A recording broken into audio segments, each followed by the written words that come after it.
नमस्ते। इस वीडियो के माध्यम से मैं आज आपको संपूर्णम के बारे में बताना चाहती हूँ। आपने बहुत सारे वीडियो अब तक देख लिए होंगे, बहुत सारे मैसेजेस आपको आ गए होंगे। पिछले 2019 से और नाउ इट्स 2024, अब तक हम लोगों ने अलग-अलग तरीके से ये जो भगवान की फ़ोटो, मूर्ति जो भी आती थी, उसको हम लोगों ने अलग-अलग तरीके से इसका विघटन किया, इसको रिसाइकिल किया। अभी इसका एक तरीके का हम लोगों ने प्रोसीजर बना के रखा हुआ है और ये वीडियो के माध्यम से मैं आपको बताना चाहती हूँ। अगर आपको ये प्रोसीजर से आपके भगवान की फ़ोटो मूर्तियाँ जो खंडित हो गई है, ख़राब हो गई है, तो उसको विघटित करना है तो आप हमें संपर्क कीजिए या आप हमसे जुड़ भी सकते हैं ये काम आगे बढ़ने के लिए। तो इसकी प्रोसीजर मोस्टली जो प्लास्टिक, मेटल्स, कांच या फिर व्हाट आई सेड जो ग्लास है और वुडन, इन सब की प्रोसीजर तो मोस्टली सेम है। ओके, उनको हम लोग क्रश कर देते हैं, फिर उनको मेल्ट करके आगे हम उसको रिसाइकल उसको यूज़ हो जाता है, मतलब उसको रिसाइकल हो जाता है। ओके, तो संपूर्णम का काम क्या है? मोस्टली इन सब चीज़ों को हम क्रश करके और उसको रिसाइकल करते हैं। एक एनर्जी दूसरे एनर्जी फॉर्म में बन के वो मार्केट में आ जाती है। हमारा काम है मोस्टली क्रश करना।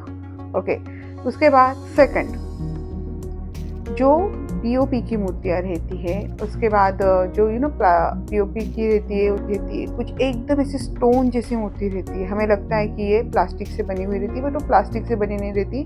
वो चाइना की कोई मिट्टी रहती है, उसमें कुछ केमिकल बहुत सारे ऐड होते हैं और उससे वो मूर्ति बनती है जिससे वो टूट ना जाए, इसकी वजह से वो बनी जाती है। And it's a very harmful when you dissolve in the water. Actually वो डिजॉल्व ही नहीं होती, वो वैसे ही सालों साल पड़ी रहती है। ओके, तो उसके लिए अभी संपूर्णम ने क्या स्टार्ट किया है, हम ये सारी मूर्तियाँ क्रश करते हैं, उसके छोटे ब्रैकेट्स रेडी हो जाते हैं। फाइन, और जो पीओपी की मूर्ति रहती है उसको भी क्रश होता है तो उसकी पाउडर हो जाती है।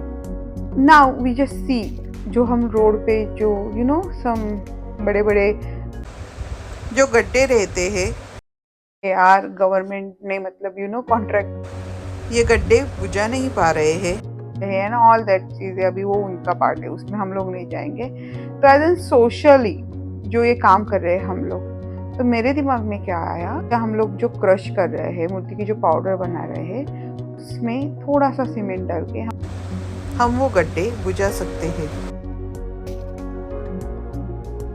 आई नो ये चीज़ किसको पसंद आएगी, किसको नहीं आएगी, बट इसके पीछे एक थोड़ा सा सोच लीजिए।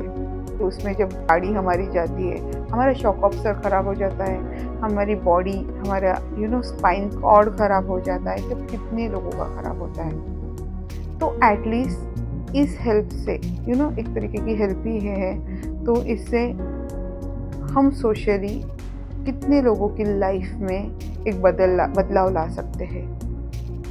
क्योंकि एक नॉर्मल लोग के लिए मतलब उनकी गाड़ी या फिर उनकी बॉडी कितनी इम्पोर्टेंट है।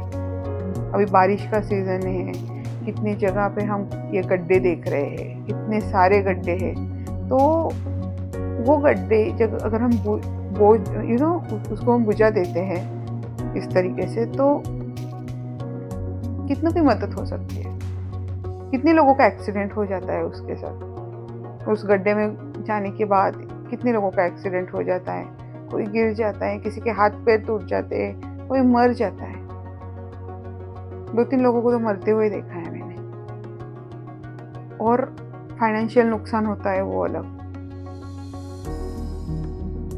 बस हमारे ये थोड़ा सा अलग प्रयास है, इस प्रयास से हम ये चीज़ कहीं ना कहीं रोक सकते हैं। तो जिसको भी इस कार्य में मदद करनी है, आगे आना है, प्लीज़ कम। इसी तरीके से अभी मूर्तियों को हम लोग विघटित करने वाले हैं। अगर आप ओके हो के इस तरीके से मूर्तियों को हम विघटित करेंगे तो ऑलवेज वेलकम। वैसे भी वो फोटो मूर्ति रास्ते में, मंदिर में इधर उधर पड़ी रहने से अच्छा है उसको एक जगह से अच्छी तरीके से उसको क्रश करके एक नए फॉर्म में लाके हम दूसरों के लिए मदद करें और उसको यूज़ करें।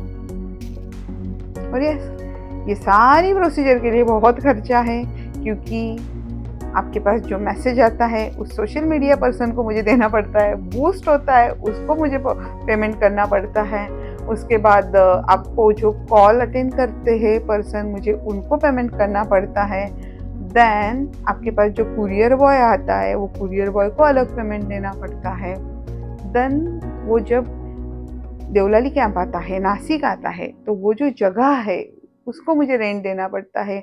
वहाँ पे मैंने कुछ लोगों को रखा है ये सारी चीज़ें पिक करने के लिए, सॉर्ट आउट करने के लिए, उनको मुझे पे करना पड़ता है।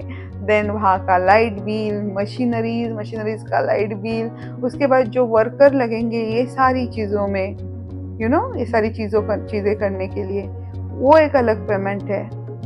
तो ये पूरा पेमेंट विदाउट पेमेंट होता ही नहीं है, लॉट्स ऑफ कॉस्ट इन्वॉल्व है इसमें। तो आई हैव नो ऑप्शन कि हमें एक मिनिमम चार्जेस लेने पड़ते हैं। एंड यस, उत्तर पूजा, ये सारी चीज़ें करने से पहले हम इसको उत्तर पूजा करते हैं। हीलिंग दौरे में एनर्जी निकालती हूँ as an I am a pranic healer, so I definitely do this thing also. उसके बाद ही ये आगे का प्रोसीजर होता है। तो मैं आपसे हाथ जोड़ के विनंती करती हूँ कि आपके पास जो भी भगवान की खराब, टूटी फूटी, जो आप यूज़ नहीं कर रहे हो ऐसी चीज़ें हैं, मूर्तियाँ हैं या फिर वास्तु की कुछ चीज़ें हैं, वो आप हमें दे सकते हो। बुक्स, भगवान के जो वस्त्र रहते हैं वो भी हमें दे सकते हो। वस्त्र के लिए ना मेरे पास पहले तो एक आइडिया थी कि हम लोग क्या करते थे, उसके छोटे छोटे बैग्स वगैरह बना के हम लोगों ने गरीबों में बांटे थे। बट नाउ सेकंड थिंग, अभी हम लोग उसका क्या करेंगे, जो भी आप वस्त्र दोगे उसकी एक चिंदी जैसे आता है ना, अभी उसको हिंदी में क्या बोलते हैं I don't know, but yes वो पूरा उसको भी क्रश करके ओके उसको एक तरीके का हम लोग कॉटन बना देंगे। और दोज वांट टू डोनेट, मतलब जिनको आधार आश्रम, अनाथ आश्रम के लिए गद्दी डोनेट करनी है या फिर किसी और को भी डोनेट करनी है, तो वो हमारे पास से परचेस करके डोनेट कर सकते हो, क्योंकि वो चिंदियों से हम लोग गद्दी बनाने वाले हैं। और वो आप for those are needy person आप उनको डोनेट कर सकते हो। तो एक प्रयास है ये सारी चीज़ों का। अब तक 5 साल में आप सब लोगों ने मुझे साथ दिया है, आगे भी आप दोगे, क्योंकि ये प्रोजेक्ट सिर्फ तृप्ति का नहीं है, ये प्रोजेक्ट, ये संपूर्ण, ये हम सब का है, हम सब का काम है ये। और एक बात मैं और एक बात ये कहना चाहती हूँ, जिनको एक सिंपल, अभी आप लोग कुछ लोग होंगे शायद उनको आप कॉस्ट नहीं दे सकते, ठीक है, या फिर आप देखते हो कि रास्ते में इधर उधर मूर्तियाँ पड़ी हुई हैं, तो आप इसमें क्या कर सकते हो पता है, आप वो मूर्ति लेके हमारा जो रिसाइकलिंग प्लांट है देवलाली कैंप, आप वहाँ जा सकते हो। वहाँ पे there is one coordinator person, आप उनसे बात करके आप खुद ही वो मूर्ति वहाँ पे क्रश करके, खुद ही वो मूर्तियों का क्रश जो भी है जो बनाओगे वो क्रश मिक्स करके आप खुद ही रास्ते के जो भी गड्ढे हैं उसको आप बुझा सकते हो। या तो बट ऑब्वियस, तो इसमें जो भी इलेक्ट्रिसिटी लगेगा, खर्चा लगेगा, उसके लिए जो आपके मन में हो आप वहाँ पे कर सकते हो। You also can do by yourself, क्योंकि इसमें किसी और चीज़ का कॉस्ट तो नहीं रहेगा, मतलब जो वर्कर्स लोग रहेंगे वो नहीं रहेगा, वो आप खुद ही करोगे, तो आप ये कर सकते हो। इसी तरीके से देवलाली कैंप में हम लोगों ने संपूर्णम का पूरा सेटअप करके रखा हुआ है। आप आ सकते हो, आप वहाँ पे रह भी सकते हो, देख सकते हो कैसे क्या है। And Devlali is one of the tourist point, और वैसे ही संपूर्णम भी एक धार्मिक स्थल है जहाँ पे आप आके ये प्रोजेक्ट किस तरीके से चलता है आप देख सकते हो आपकी आंखों से। और आपको भी उसमें कुछ योगदान देना है, आप ज़रूर दे सकते हो। Always welcome. धन्यवाद।